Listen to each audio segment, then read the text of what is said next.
Hello and welcome to Square Raindrop. I'm Jo Wheeler. And I'm Squinty Squeff. Squinty Squeff. Oh, How much did you do last night? Nothing, actually. So disappointing. See, what it is that it's contagious. You had a facial deformity. Was it last week, 2 weeks ago? And I was obviously jealous. Yes. Well, obviously so. Yes, I'd got bitten by an insect on the corner of my eye and I was going around looking like I'd gone like 12 rounds of Mike Tyson. Really scary. But I have to say, yours is not quite so noticeable. Well, you decided to hide in the dark so no one could see it. I've gone to the other extreme. So I painted the eyelid of this one red to match the other one. So now I just look like a heroin addict. But that's fine. There's no problems with that, right? If you can't beat them, join them. What, the eyes? Just colour them all in. I literally put lipstick on the top of this eye. I was like, do you know what? I can't touch that one. It's red, it hurts. We'll just doctor that one. And it's a sty, is it? Yeah, it is. It's all swollen and painful and just not happy. Very piggy. Thanks very much. Do my best. Well, listen, yesterday I was out on the East Coast playing with the Silver Band and getting blown to bits. Honestly, it was such fun. We got stands going over, somebody lost their music and there's all this music going all over the place. And even just blowing on the instrument was tough. Those were fairly brisk winds, weren't they? They were fairly brisk winds. Actually, yesterday here was really very miserable. Rained all day. So if you managed to see some sunshine, well done, Jo. Rain didn't start here till about 6:30, 6:45. It's still not what we expect of summer though, is it? No, it isn't. And I have had a look ahead. It doesn't look good, Jo. Now, you're the one that doesn't like the long-term forecasts. How far ahead have you gone? 5 days. I only like 5 days. After that, it descends into chaos. It's a little bit of a kind of crystal ball kind of outlook. So the 5 days, there's a lot of rain in those 5 days and it's not warm. In fact, the temperature from fairly pitiful at the moment, although, you know, I grant you, it is just about average, but I'm like clinging on with my fingernails. It then slopes slowly downwards and gets just that little bit less like summer, just in case you thought this did look like summer. Oh, no. Well, you know, the really tough thing is, I described the weather over the next few days on the radio the other day. I said, silver linings, you're not going to have to water the garden. You can skip that chore completely. It's not necessary. On the other hand, the gardens will grow like wildfire. It's going to be really quite difficult. So, I mean, it is just very changeable. These are the summers of my childhood, but then I used to holiday in Wales, so what can you expect? There used to be a lot of rain in those holidays as well, so I'm used to it. But it's a bit sad. And yeah, so June, of course, we had the high pressure, absolutely gorgeous weather, high temperatures, plenty of sunshine. July the 1st, throw a switch. And I was hoping for the same for tomorrow, that August 1st, throw that switch. Could I just say that the kids were in school in June? So that really long spell of dry, sunny weather was unhelpful. The kids didn't want to go to school. It was light in the evening. They didn't want to go to bed. Then the schools broke up. Things got worse. So, yeah, the weather's not really helping. And yes, August has now started. Well, is starting. And not looking any better. No, in fact, midweek it turns really wet and windy, doesn't it? That's right. We've had the disaster call, the klaxon going off, but there's a hurricane coming. Now, I obviously don't want to do a Michael Fish here, but it's not a hurricane yet. There's a swirling area of low pressure and thunderstorms just off the coast of the US. There is a chance that it could develop into a tropical storm or a hurricane. There's also a chance that it might not. But whatever that swirling mass of strong winds and heavy rain is, it's heading our way. Now, obviously, by the time it gets here, it's not going to be a hurricane. You need really warm waters in order to be a hurricane. You're not going to get that by the time you get here. The winds, they're still going to be a problem, though, and there's still going to be a lot of heavy rain. So it's looking fairly miserable midweek, but nothing to panic about. Fine. Famous last words. Now, of course, you and I always have this disagreement over long-term weather because I like to look as far ahead as I possibly can. And so therefore, I'll have you a bet, right? There is some good weather on the horizon and it's currently on August the 8th. Really? The 8th? Just what, for 5 minutes? Pretty much, yes, and not all the country. It's high pressure building into the southwest. So if you happen to be in Ireland, Wales, and the southwest, you can hold me to account on that one. I think you'll have quite a nice day on the 8th. And notice that Jo isn't in any of those places that she mentioned. So she will just be watching from her space satellite.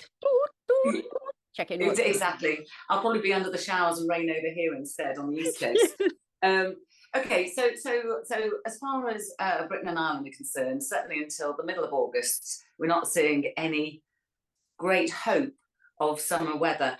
But this is a time of year when lots of people go abroad, and of course we've all been scared by the wildfires and scared by the heat and everything else. That's actually abating a little, isn't it? Yeah, the heat has eased, so the wildfires are slowly becoming more under control and more sort of normal for the region at this time of year. It's still super hot over North Africa, so that the hot weather is sort of just condensed a little bit further south. But the problem now over Europe, now you've had the heat, now you've had the extra intensity there. What we've got now are a load of really intense thunderstorms, and it's looking really very lively. There was a video I saw on Twitter, although it's not called Twitter anymore. How confusing. X, anyway, there was X, formerly known as Twitter, had a video of a river suddenly getting a load of intense rain through it from a thunderstorm or whatever, and it was hurtling down the mountainside and completely destroyed this bridge like it was made of matchsticks. So yeah, the thunderstorms are really hairy at the moment. These storms are ferocious. I mean, we obviously heard in Italy about the hailstones were 10 centimetres in diameter. And there was a plane, wasn't there? Did it take off from somewhere in Spain? And it took off, even though it could visibly see a storm coming. And so much surprise in the press that this pilot actually agreed to take off. And of course, as soon as they flew into the storm, took the nose cone off, put holes underneath the wings. I don't know how it did underneath the wings. Must be something to do with the airflow. Yeah, put holes underneath the wings, and it had to come straight back around and just land again. Wow. Yeah, the forces within a thunderstorm cloud, though, are such that it is possible that the hail goes up, because the whole idea, you cut a hailstone in half and it has rings in it where it's melted when it's come down and then being thrown back up into the top of the cloud and it's frozen again. So it could be that as all of that is going on, that's why it was underneath the wings. But yeah, you're right. That's a strange place for it to happen. But wow, yeah, you see it in cars after thunderstorms. You see great big dents in cars, but I've not seen them on an aeroplane before, and I don't think I want to. No, well, the nose cone being missing, that was really quite terrifying, because, of course, an awful lot of the weather sensors are in that nose cone, which tells the plane all sorts of things. Many moons ago, again with a different hat on, I used to work for the airlines. So I was very much into all this information about air travel and the effects of the weather. It seems like weather's just chased me since I was a child. But yeah, so really quite dramatic. And of course, wet weather. And if you go on holiday, the last thing you want to do is find that it's very wet, any more than you want to find it's too hot to go outside, or that the local panorama is burning. No, so what you need to do if you are going abroad is to put everything in your suitcase and your suitcase, in order to, everything in your suitcase from your wardrobe, including the wardrobe, which will keep you safe, just in case there is a massive hailstorm. All eventualities. Exactly. Meanwhile, the heat wave goes on for parts of North America. Yes, that's been there for a long time, this heat dome, and there's no let up there. It's looking just as hot and horrible as it was.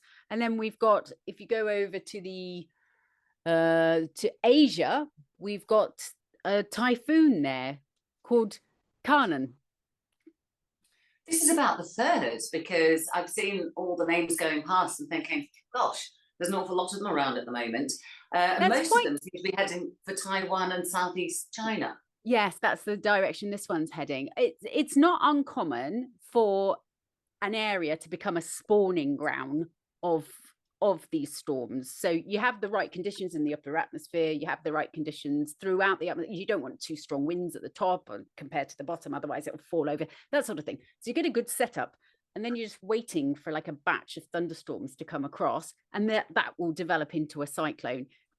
And then the next one will, and the next one will. So it's quite common for it to be a spawning ground. If you've got the right conditions, you're just waiting for something to come along. But yeah, the person downwind of that obviously fares the brunt of all that terrible weather. That's pretty unpleasant. You know something, when we talk each week, Steph, and it's about every week, you know, when we remember what day it is, there's no guarantee that we do that.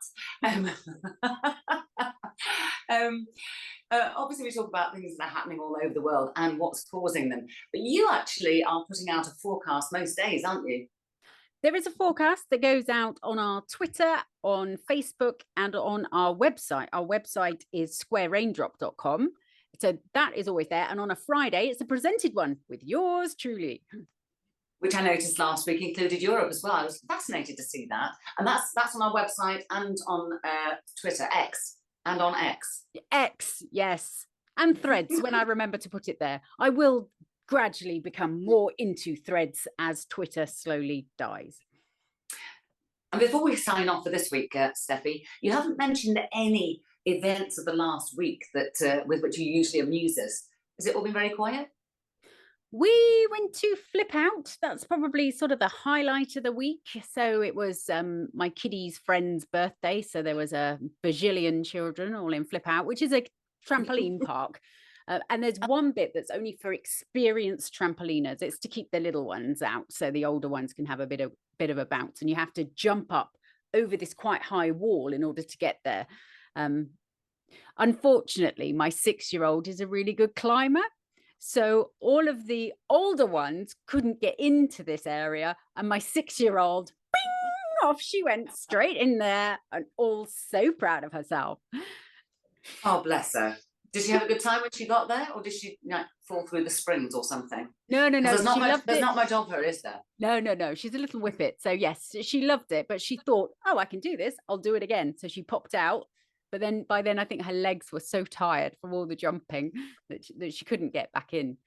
But this coming week, they're going to have a great time because we're off to Edinburgh Zoo. I know there are closer zoos, but yes, it's a long way to go. It is. But my boy is really mad on pandas. They're like his favorite animal. And there's no pandas in London Zoo, Bristol Zoo, Marwell Zoo. But there are two in Edinburgh, because all pandas are only ever loaned to us. They're never given. So they're loaned to Edinburgh Zoo, and they're going back later this year. So I said, Milo, if you want to see a panda, we got to go. So we're all jumping in the car, driving up to Edinburgh, seeing some pandas and coming home. That'll be a long trip. Steffi, never let it be said that you're not a dedicated mother. That's pretty spectacular. All the way from Winchester up to Edinburgh just to see a panda or two. Ask me again when I've got back. I may never do it again and sell my children. You won't find any buyers. There's too many up for adoption. Well, my life's actually been very quiet. It's been quiet because my 2 youngest are on holiday in Cornwall at the moment. Thursday would have been my son's graduation day. He chose not to go. Oh no, why? It might have been the attitude that he took towards university in general, to be honest. None of us more surprised, to find out that he got a degree, which is pretty good news.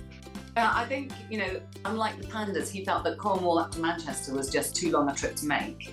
And it would have involved his father going and me going as well. So I'm in quite an operational conundrum with that. So I did the only thing I could do, which was to purchase a mortarboard off the internet and send it down, demanding that I had a picture of him on his paddleboard wearing his mortarboard. And did you get it? I got one on the edge of the water with a beer in his hand and his mortarboard. So I did, yes. And I said, I'm pretty bothered if it ends up in the drink. As long as he had a good celebration, that's all that matters. Excellent. You can have happy holidays anywhere. And if you're on yours at the moment, do enjoy it. If it's raining, it just gives you more time to watch us here on Square Raindrop. And whilst that's it for this week, we will be back next week. And in the meantime, it's at Square Raindrop, because Square Raindrop didn't fit.